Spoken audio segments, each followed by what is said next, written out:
I got 1, 2, 3, 4, 5, 6, 7, 8 wrenches in my top drawer of my Snap-on box. I think I'm missing. I got 1, 2, 3, 4, 5, 6, 7, 8 pliers in my bottom drawer of my Snap-on box. Get ready to fix some cars. Get ready to fix. Let's go! Hey, what's up? This is MJ. Today we're going to answer a question from the comments, and the question comes from Utter Bull Spit is his name, and he says, could you do a video on near luxury and flagship top of the line models offered by regular car companies? All right, my friend, I will do a video today for near luxury. I'm gonna call it semi-luxury car, and that's going to be the Chrysler 300. We're going to give you an up-close and personal tour of one. And then the next video, maybe next week, will be top-of-the-line models, which is going to be my baller status Toyota Camry top-of-the-line model. But today, we're talking about the Chrysler 300 semi-luxury. We're getting a little bit fancy, but not too much, because we still need to be able to pay our bills. So, check it out. As we are stepping into the lap of semi-luxury. All right, so tell us about some of the semi-luxury features that you have here, James. So this is a 2015. It is now the year 2022, but you do have the nav. You do have the Uconnect apps, which does require a subscription. It's pretty decent. Decent sound system, decent sound quality with the Beats when you learn the nuances to it and how to tune it and everything. So how many speakers does it have? 9. This particular system has 9 speakers. Okay. You said that now the heated seats, do they get pretty hot? Yeah, they get pretty warm. Now some models have the heated steering wheel as well. I don't have that feature. So what trim level did you say this was? S. S trim level. So you got the Pentastar, which is standard on the 300. It's a great engine, and you got the 8-speed transmission. Made by ZF, so it's the ZF 8-speed. And I wanted all-wheel drive, right? So, and I also wanted a large sedan. I'm used to driving trucks, so I didn't want just an econo box. So you got enough room back here for car seats for kids? Yeah. Back seat's big enough to hold actual adults. Adults can fit back there. Adults can actually fit in the back. So what do you have something here? So we've got the panoramic sunroof. Oh my gosh. Look at that. Weird. Welcome to Fancy Town. So you got vent mode, you got full open, so full open looks like that. Right? Oh my goodness. Now it's a fixed pane of glass and a moving pane of glass. Right? Okay. So it's full open right there. Very nice. And I mean, this thing, it cruises nice and quiet, so that's kind of your, in line with kind of your semi-luxury expectations. It's a nice quiet cruiser. Gets decent mileage for what it is, but if you're looking for a car with good mileage, this is probably not the car for you. So what mileage does it get? I average for the lifetime of the vehicle about 25 miles per gallon. Okay. And that's a mix of, I'd say, maybe 75% city driving, 25% highway driving. All right. So not too bad. But you do have the all-wheel drive in this, so that's tremendously helpful. And now this all-wheel drive, plus I got some decent tires. Got some Michelin Cross Climate 2 tires. You can't break these tires loose. You just can't do it. I mean, we get snowstorms here about pretty good sized snowstorms once or twice a year, and when other people are stuck at home, I'm not. So. All right, nice. Now, so you got the all-wheel drive. Have you ever driven the two-wheel drive version? No, but now two-wheel drive. I think most people would opt for that. I mean, I feel like I didn't even really totally require the all-wheel drive. It's just nice knowing that you have it. Right. And the 300 is also available with a Hemi. So it's available with the 5.7, but you cannot get it with all-wheel drive unless you go with 2014 or older. And even then, the all-wheel drive is leveraging the 5-speed transmission, which is kind of shady. I didn't, I wanted the 8-speed. I wanted the ZF 8-speed, and I'm fine with the Pentastar. It makes good power, 305 horsepower. So now, not bad. Now, what would you say are the best years to get and any years to avoid for the 300? Oh, it's hard to say. I would say I wouldn't get anyone older than a 2015 just because I just don't trust the transmissions.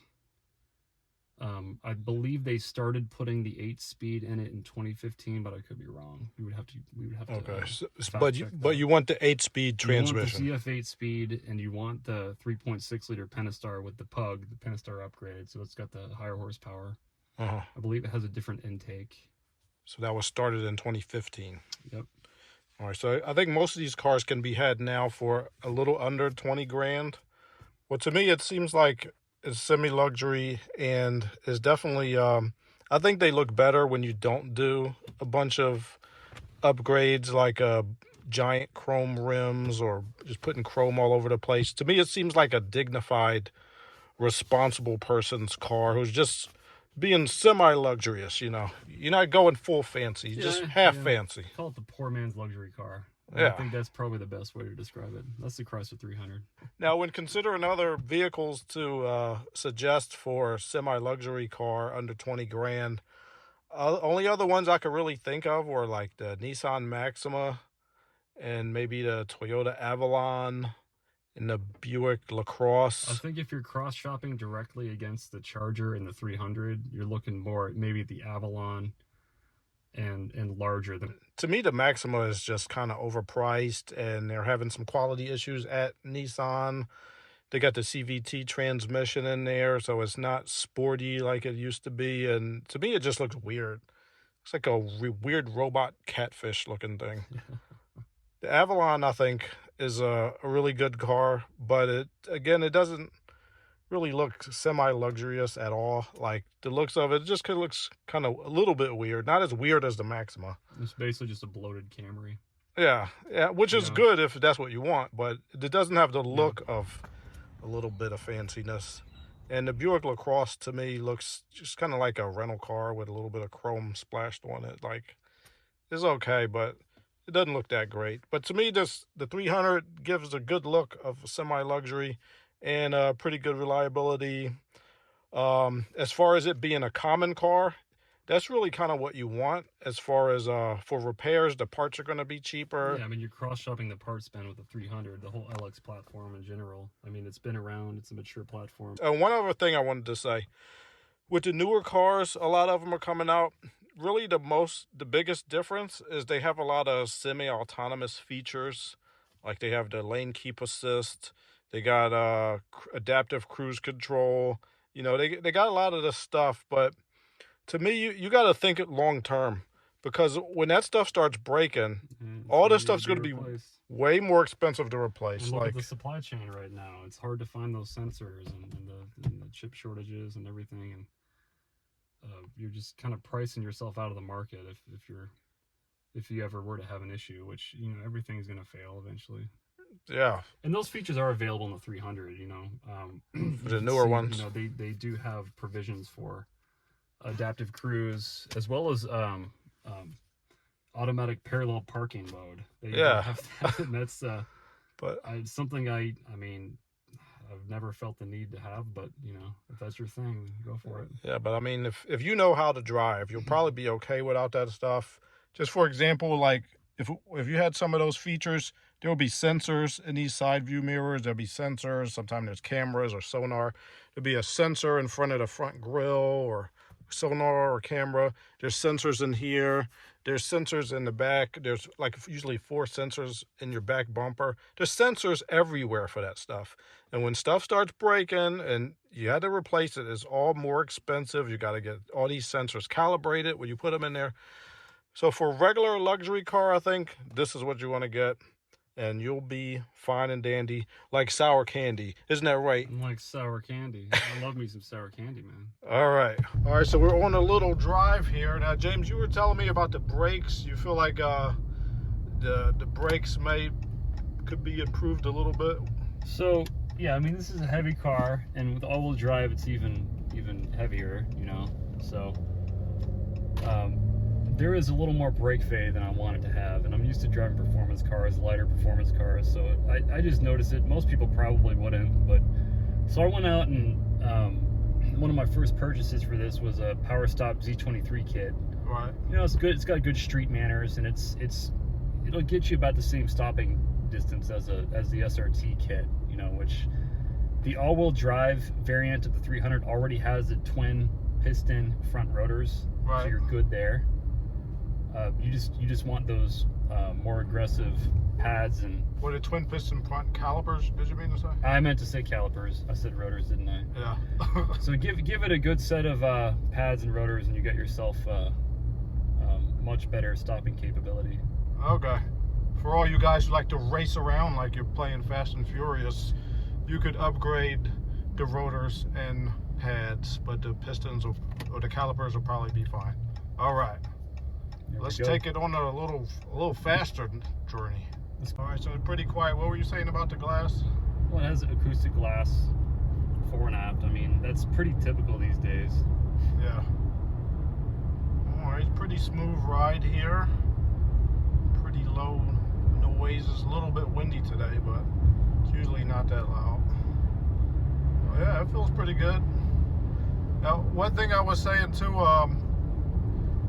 getting a semi-luxury car is going to save you on repairs, because the real luxury cars, Mercedes, BMW, most of them, a lot of those cars have air suspension or air struts, and those are significantly more expensive. They have those so you could change the mode, you know, from like sport mode to cruiser mode, all that kind of stuff. But this kind of vehicle is just going to have regular struts, so they're not going to be as expensive when you need to replace them. Those air struts from like Mercedes, sometimes they're like $1,000 a piece, and you know, to replace all four of those, you're going to be looking at about $4,000 at least, and then you got to pay labor. So those are huge repair bills that you're saving yourself from by getting a semi-luxury car with normal parts, normal suspension. Now, James, you were saying those tires that you got, they're really, really good, and how much were they? Under $250 a piece, and you know, I can't say that. I can't recommend having a good set of tires enough with an all-wheel drive vehicle. I did have an issue with this car. It had two different brands of tires on it, with different tread patterns, and it was causing me to kick into all-wheel drive mode when it otherwise shouldn't have. And so, you know, once I, you know, put a set of tires on this thing, I mean, it just alleviated that issue, and you know, no manner of fancy all-wheel drive system in the world is ever going to solve the problem of having bad tires. So don't consider any all-wheel drive car to be invincible unless you have, you know, you got to have good tires. There's no replacing good tires, period. Yeah, now that is known to mechanics. When you're working with an all-wheel drive system, the tires just have to be all the same brand, all about the same wear pattern, about the same amount of wear. So make sure that you get your tires rotated when you're supposed to, and have all the same brand. And what was the brand that you said was really good, James? So we got Michelin Cross Climate 2 tires, and they're snow and ice rated. You know, I wanted a really good, versatile, all-weather car. All right. So we achieved that. Wrap it with good tires, and you got yourself a decent all-weather car. We've never been stuck anywhere. We've driven in snow and ice with this thing, and it's never let us down. All right, sweet. Now how much do you change the oil yourself, or you have somebody else do it? I have people for that. Okay. How much is your oil change? About, you know, $60 to $70. I believe it takes 6.5 quarts. I think it's 6. I remember our ProMaster was about like 6, I think. Yeah. So yeah, oil changes is another thing that's going to kill you in real luxury cars like Mercedes or BMW or Audi. Like a lot of those cars, they take more oil, so the engine might take 8 or 9 quarts, and it's got to be all synthetic.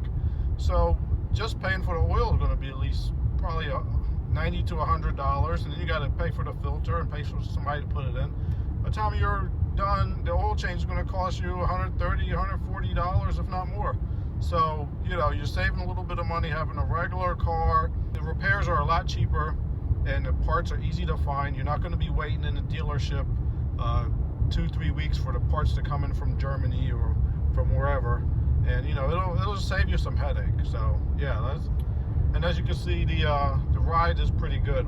Were you gonna say something, James? You forgot to mention one thing, MJ. What? The analog Chrysler clock on the dashboard. Oh man, you get that?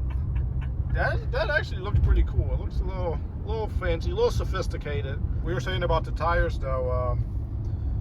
So yours were about 250 bucks a piece. So that's about $1,000 for new tires. Now I know for luxury cars, a lot of them, they are super thin profile, and a lot of them are run flat. So sometimes those tires will be $500 a piece, like literally. My friend had a BMW 7 Series, and he had to get all new tires. It was like over $2,000. So that's what you're going to be looking at if you get an actual luxury car. But when you get a semi-luxury car like this, the tires, they're less expensive, and it's easier to maintain, less expensive to maintain. So yeah, semi-luxury is the way to go, I think. Agreed. Agreed? Awesome. All right. Thank you for tuning in, and have a good one.